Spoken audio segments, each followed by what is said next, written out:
Banjir bandang melanda permukiman warga di Kelurahan Rua, Kota Ternate, Maluku Utara pada Minggu pagi.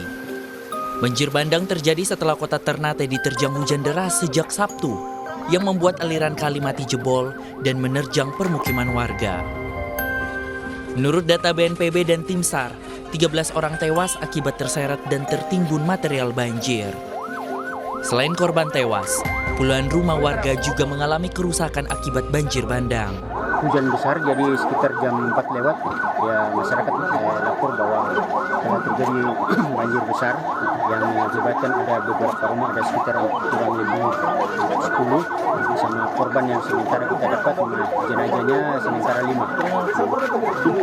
Ada kemungkinan penambahan korban? Ya mungkin, karena masih banyak yang masih ketimbun di dalam, jadi ada. Tim SAR gabungan terus melakukan pencarian korban banjir bandang dengan menggunakan alat berat. Proses evakuasi sedikit terhambat karena material pasir dan lumpur yang cukup tebal di area terdampak. Tim Liputan, Kompas TV.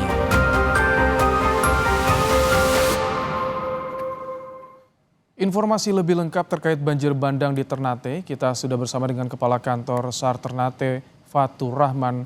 Selamat malam, Pak Fatur. Selamat malam, Bapak Ibrahim.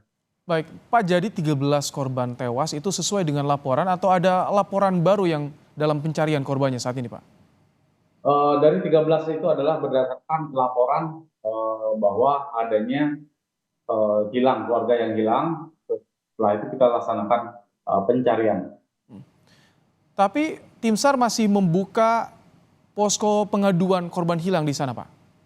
Kita masih melaksanakan membuka posko pengaduan sesuai dengan laporan terakhir adalah sebanyak 6 yang belum ditemukan. Dan sampai saat ini pun kami masih melaksanakan menerima aduan dari masyarakat terkait ada keluarga yang belum ditemukan. Jadi yang belum ditemukan 6, yang sudah berhasil dievakuasi 13, Pak?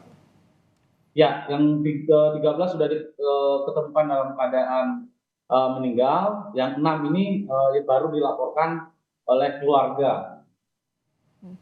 Baik, kami ingin konfirmasi, jadi saat ini total korban 13 sudah ditemukan, 6 masih dicari, Pak ya? Ya, betul sekali. Pak Fatur, bisa disampaikan bagaimana kondisi Medan saat ini dan apa yang menjadi kendala pencarian, Pak? Baik, untuk situasi dan kondisi saat ini, cuaca masih terjadi hujan. Untuk situasi di lapangan sendiri, material dari tumpukan berupa pasir dan lumpur yang menyebabkan terjadinya sedimen tanah menjadi lembek. Untuk kita menuju ke lokasi agak sulit, sehingga kita menurunkan berupa alat berat. Untuk ke-6 korban, apakah sudah dipetakan kemungkinan lokasinya di mana, Pak? Untuk ke-6 korban, yang pertama untuk 2 korban itu sudah kita tetapkan kita membagi 2 sektor.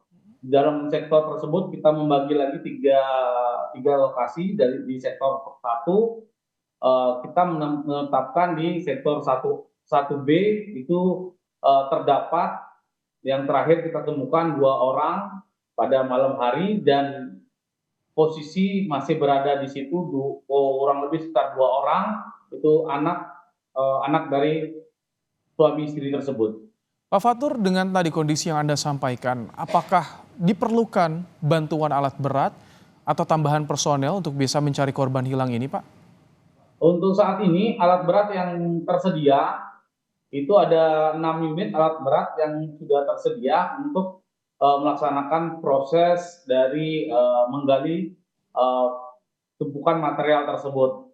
Dan untuk personil sampai saat ini masih mencukupi, baik dari tim SAR gabungan termasuk TNI, Polri, serta masyarakat yang ada di daerah tersebut. Pak Fatur, untuk korban selamat seperti apa penanganannya saat ini, Pak?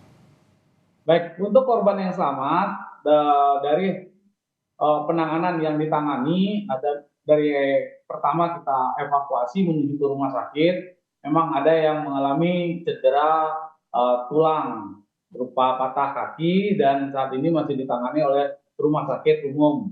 Dan beberapa ada yang sudah kembali ke rumahnya. Dan ya dari 8 korban tersebut, 6 di rumah sakit umum, 1 di rumah sakit TNI, dan 1 rumah sakit swasta Prima. Di lokasi ada tempat pengungsian, Pak? Untuk pengungsian kita tetapkan di sekolah pelayaran dan sudah ditetapkan bersama dengan pihak pemerintah daerah melalui BPBD.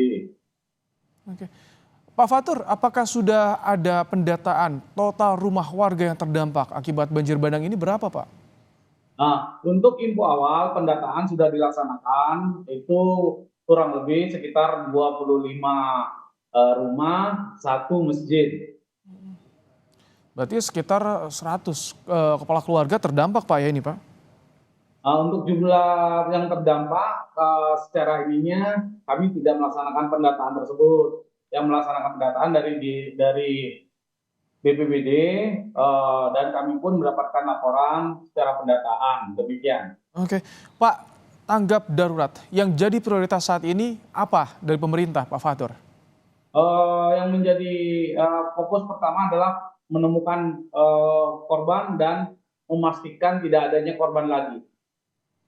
Baik, terima kasih Kakang Sar Ternate, Fatur Rahman telah menyampaikan bagaimana penanganan bencana banjir bandang di Ternate, Maluku Utara. Terima kasih Pak untuk waktunya di Kompas Malam.